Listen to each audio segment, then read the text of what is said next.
ஆண்டவரும் அருமை இரட்சகருமா இருக்கிற இயேசு கிறிஸ்துவின் ஆச்சரியமான நாமத்தில் தினமும் கர்த்தருடைய சத்தத்தை கேட்டுக்கொண்டிருக்கிற தேவனுடைய பிள்ளைகளை வாழ்த்துகிறேன், ஆசீர்வதிக்கிறேன்.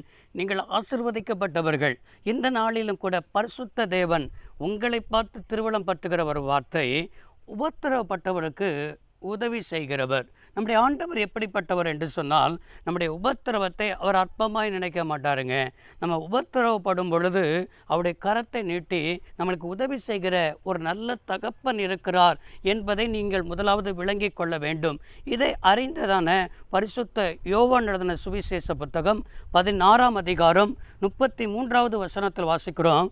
உலகத்திலே உபத்திரவம் உண்டு, ஆனாலும் திடன் கொள்ளுங்கள், நான் உலகத்தை ஜெயித்தேன் என்று இயேசு சொன்னதை நாம் என்ன செய்ய முடிகிறது, பார்க்க முடிகிறது. எனக்கு அருமையான கர்த்தருடைய பிள்ளைகளே, உபத்திரவம் பாருங்க, இந்த உபத்திரவம் எதற்கு தேவன் அனுமதிக்கிறார் என்பதை விளங்கி கொள்ள வேண்டும். உபத்திரவத்தில் 3 வகையில் வரலாம். பாவம் செய்கிறது நிமித்தம் ஒருவனுக்கு உபத்திரவம் வரலாம்.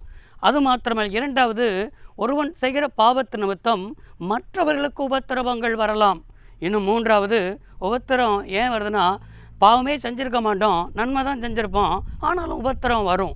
ஆனால் இந்த உபத்திரவம் ஏன் வருகிறது என்று சொல்லி நம்மளால் என்ன செய்ய முடியாது, விளங்கி கொள்ள முடியாது. ஆனால் ஒன்றை அறிந்து கொள்ளுங்கள், இந்த உலகம் யார் கையில் கிடைக்கிறது என்று சொன்னால் பொல்லாங்கானவனுடைய கைகளில் கிடைக்கிறது, தீமை செய்கிறவன் கைகளில் இருக்கிறது. இந்த பிசாசானவன் அவனுக்கு தெரிந்ததெல்லாம் தீமை செய்கிறது, உபத்திரவத்தை கொடுக்கிறது, பாடுகளை கொடுக்கிறது. ஆனாலும் இப்படிப்பட்ட உபத்திரவங்கள் வரும் பொழுது, பாடுகள் வரும் பொழுது, போராட்டங்கள் வரும் பொழுது, இயேசு நமக்கு வாக்கு பண்ணியிருக்கிற ஒரு வார்த்தை, நான் உலகத்தை ஜெயித்தேன், போராட்டத்தை ஜெயித்தேன், பிசாசை ஜெயித்தேன், சாத்தானை ஜெயித்தேன். எப்படி அவர் ஜெயித்தார் தெரியுமா? ஒவ்வொரு நாளும் பிதாவுடைய முகத்தை பார்ப்பதற்கு அவர் மறந்து போகவே இல்லை. பிதாவுக்கு பிரியமானதை இந்த பூமியில் செய்ய அவர் ஒவ்வொரு நாளும் செய்தார். இதே தான் நீங்கள் என்ன செய்யணும், இன்றைக்கி ஒவ்வொரு நாளும் அவருடைய முகத்தை காலைதோறும் பார்க்க வேண்டும். இன்றைக்கி வேலைக்கு கடந்து செல்வதற்கு முன்னால் கொஞ்ச நேரமாவது ஆண்டவருடைய சமூகத்தில் அவருடைய முகத்தை நோக்கி பார்ப்பீங்க என்று சொன்னால், நீங்கள் வேலை சனத்தில் உங்களுக்கு சமாதானம் இருக்கும், சந்தோஷம் இருக்கும். அதே போல் நீங்கள் செய்கிற ஒவ்வொரு காரியத்திலையும் அவருடைய முகத்தை பார்த்துட்டு போங்க.